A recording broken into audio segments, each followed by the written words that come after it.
So this is Bergen-Belsen. This is the first concentration camp that I went to, and it blew me away. Um, and wait till you see what I see later, and it should have, but it did. As we walked through the museum, to get out into the camp, you had to walk through this concrete hallway, and it kind of freaked you out because you felt, kind of pinned in, and you didn't really know where you're going, and it just kind of pushed you forward into the camp, and I think that's kind of what the feeling they were trying to get to was. There's not much left of the camp anymore, and that's why it was strange how deeply it affected me. There's these mass graves all around, but you can kind of see it's just a wilderness area with some paths through it. They wouldn't let me walk around for a while, and I kept complaining, and finally they gave me like 40 minutes to just walk around the place. I just didn't want to leave. I felt like a really deep connection here for some reason, and I don't know why. Here is like the main part of the camp. You can kind of see it's called the main street. There were barracks on both sides. This little clearing is where all the Jews would be called out for roll call. The Nazis would collect them here. There's a famous video of the British liberating this camp, and you can kind of see it out in that area. This was our guide, I forget her name, but she's just showing us some remnants, some remains, some ruins of the barracks that were once here. And it's kind of crazy how open they were about things like this. I remember going to places like this in the United States. Everything's like behind glass and, roped off or chained off, and you can't go anywhere. But here in Bergen-Belsen, you really can walk anywhere you want to, and they let us walk anywhere we wanted to.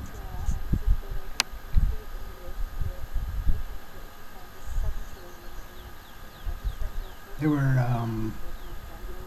were about 50,000 people killed here at Bergen-Belsen. They did hold prisoners of war, as well as prisoners from other countries that they held as like hostage that they could trade for POWs of their own. This is like the main watering hole, the water pit in the camp, and this is famous in the British liberation video. And as they stood around this place, this is one of the only things that's left here that you can kind of recognize.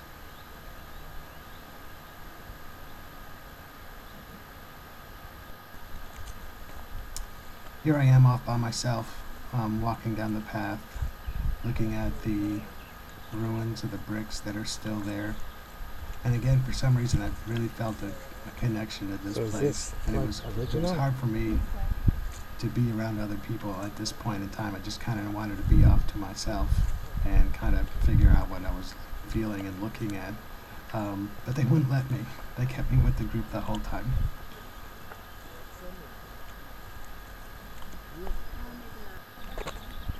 Here are more mass graves. Like I said, they're all over the place. Every one of these mounds is a mass grave. There are some memorials around the place. Anne Frank and her sister were murdered here. Alright, so then we switched to another camp. This is Auschwitz-Birkenau. Birkenau is the big camp behind the main camp of Auschwitz. And we got there, and I kind of rushed to this building. No, they shouldn't tell us to stop. And I want to spend as much time as I can. The stairs, and they're trying to hold me back to be with the group, but I couldn't do it because I just wanted to see what you're about to see. And so as I climbed up the stairs and I turned the corner, I was up in the guard tower of Birkenau, and I could see the entire camp from up here. This is the famous camp that's featured in Schindler's List. We've seen it in many other films. And when I got up here, I think the thing that really surprised me was how huge this place is, and the magnitude and the organization and the effort that was put forth to kill all the Jews of Europe after the final solution that was brought together at the Wannsee conference in the video you already saw. Here's the main rail line. This is where all the Jews were offloaded on the trains, and then they began to walk. So this section, I don't know why I filmed this, but it's just us walking down the path, and I'm going to just let you listen. And this thing kind of blew me away because I thought about all the people that had made this same walk, and the silence that you hear and the sound of the rocks under our feet, I think must have been the sound that the Jews heard as well. And you get a feeling of helplessness here. Like there's no way you can go. Everywhere you turn there are these barbed wire fences.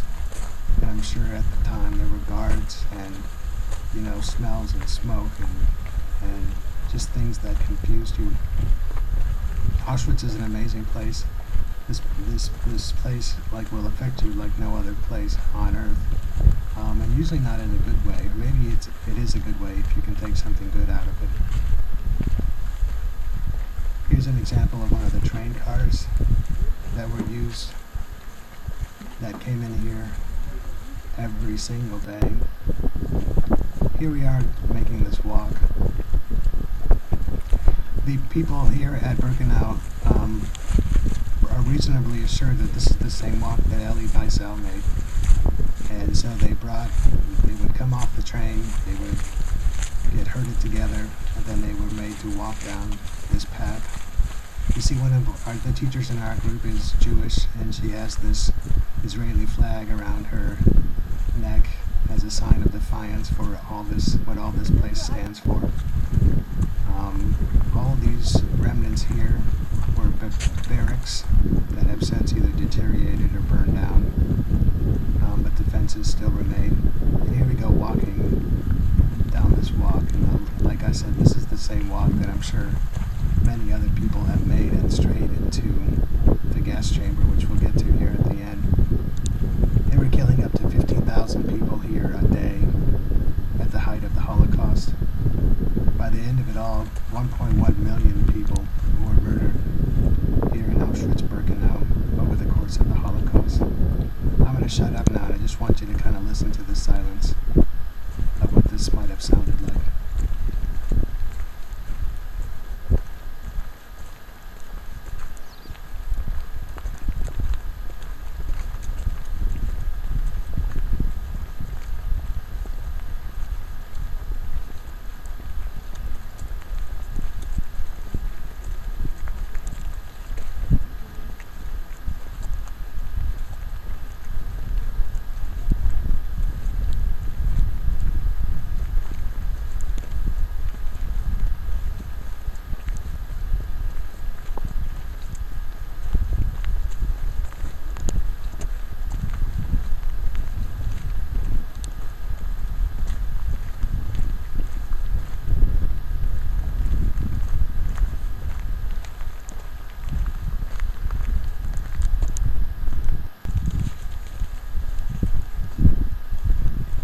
We're still walking and walking, and I did cut a little bit of the walking out here, but once you're in this little pathway, there's absolutely no way out. I mean, you turn around and you look where you came from, and you really don't want to go there, and you look forward and you see another gate, and as you'll see, we're going to approach and go through this other gate, and you really don't want to go there either. And so you're kind of stuck in this madness in the middle of this death camp.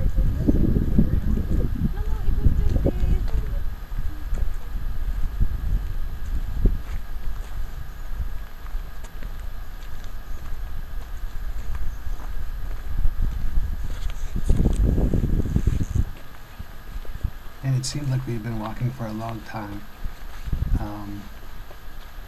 And the gate there that you see at the end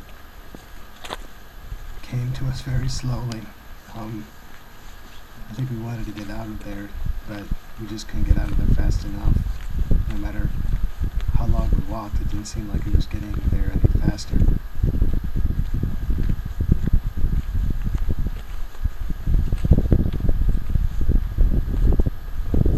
So right now there's a group of about 26 people walking here in a group, and you can't hear anyone talking. It had that big of an effect on all of us, I think.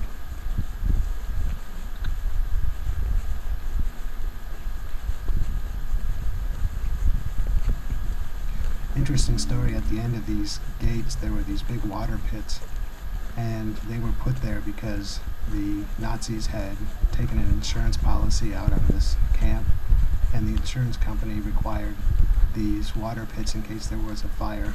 They could help put the fire out. I don't know how I don't know what's more disgusting, if it's the fact that an insurance company actually insured this place, or that they felt like they needed to put out the fire rather than save the people. So once we got through the gate, we went down this path, we turned left and went down this path the same way Elliot Beitzel did. And you see these trees on the right hand side. Just beyond those is one of the gas chambers, and many people would make this trip as soon as they got here straight into the gas chamber. And some days the gas chamber was too busy and they couldn't handle all the people that were coming through. And so you'll see here in a minute that people had to kind of chill out in this woods while they waited their turn in the gas chamber. And there's a photograph that you'll see here of Jews not hiding, just sitting in these woods and woods beyond.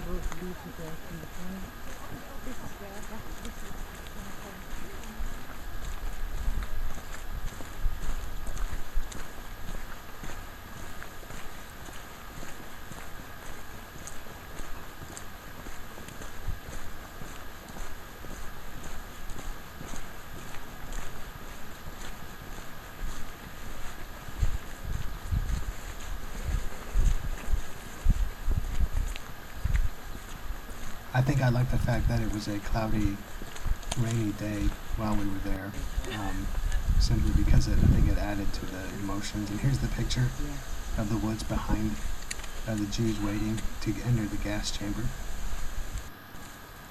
And here is the remnants of the gas chamber. The Nazis tried to destroy everything here to eradicate the evidence of what they had done. And so here's the remnants of one of the gas chambers. Alright, let's switch to a different camp. This one is a camp called Belzec, and there's nothing left here except this huge memorial. Belzec was just a killing center. Jews were brought in and walked straight into the gas chamber, and that was it. There were no barracks here. There was no reason to give housing to Jews and feed them.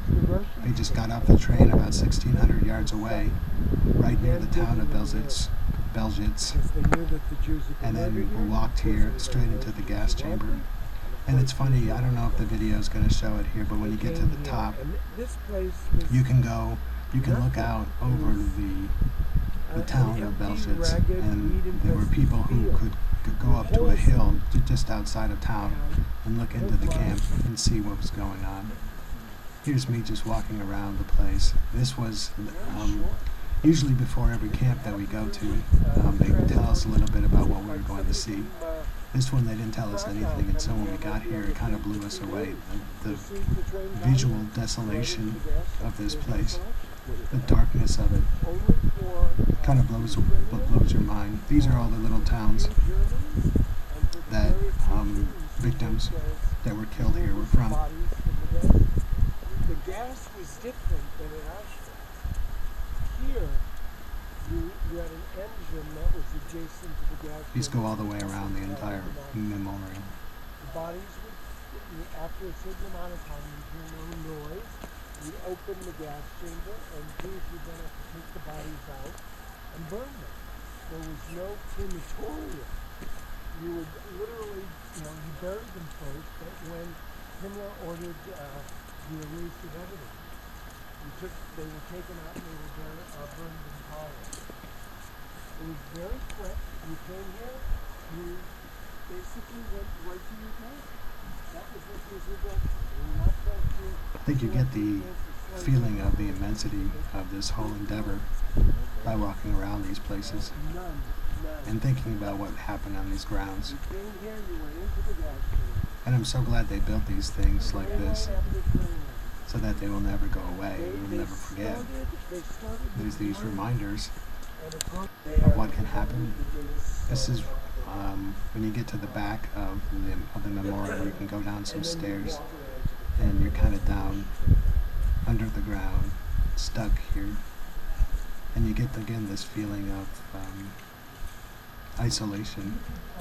And here's that little hallway that you saw from the front. That's my good friend Alan. He's from Pennsylvania.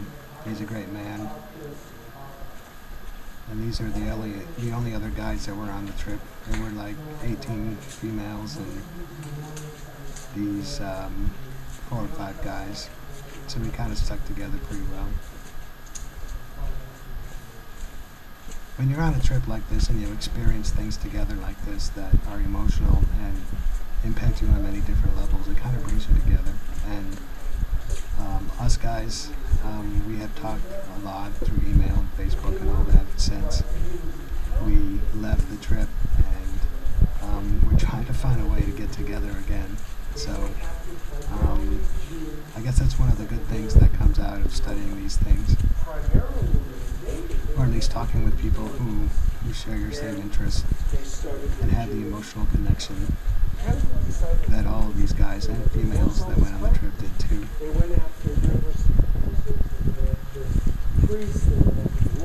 I can't tell you what it felt like to get out of this place. As you walk to the end, and again, it doesn't seem like it'll ever get there, but once you get to the end, it's almost a liberating experience that you made it out of there. Some people did make it out and did survive the Holocaust, but hardly any survived Belgians here. It's just a horrible place. There's another camp that we'll talk about later as well. That was just simply a killing center. People were just marched in and murdered right away. And buried it. Cleansing. Oh yeah. Yeah, that was the goal, was to cleanse them, because Jews were dirty, they were human, so you have to cleanse them, make it free of line, get rid of Jew, Jew free. I is free. They need to say Jew free. They say Jew free line.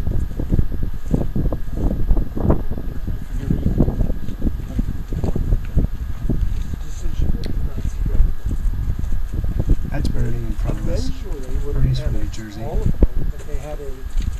He's a big Rutgers football fan, and we've talked about entering the Big Ten, and hopefully we'll get together when we play each other.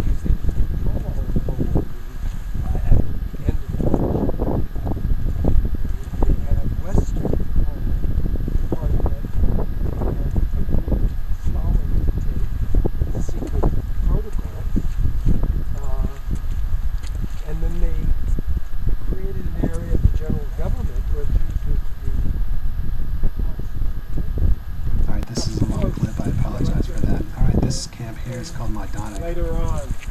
What's interesting about Majdanek is it is the only fully intact, not fully intact, but it has many buildings still intact that no other camp has. This was terrible to go through.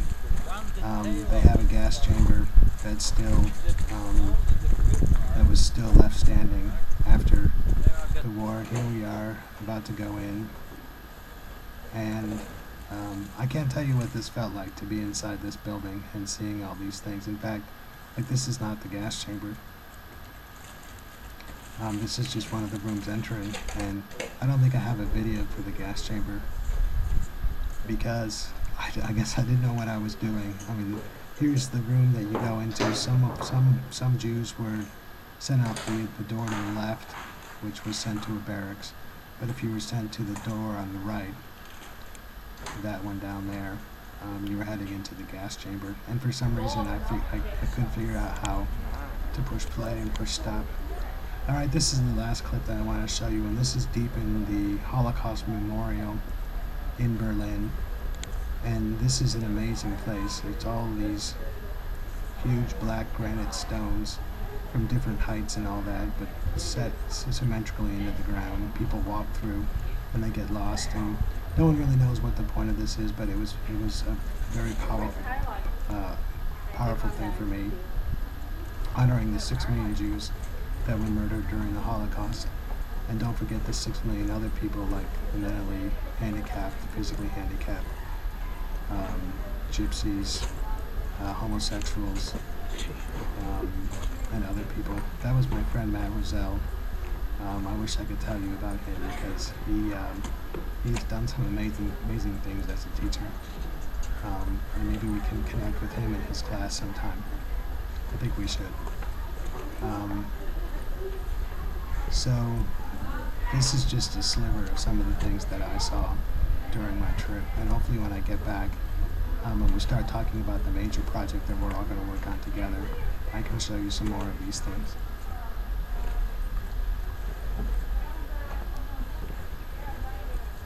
Que base, está tancado. Ya me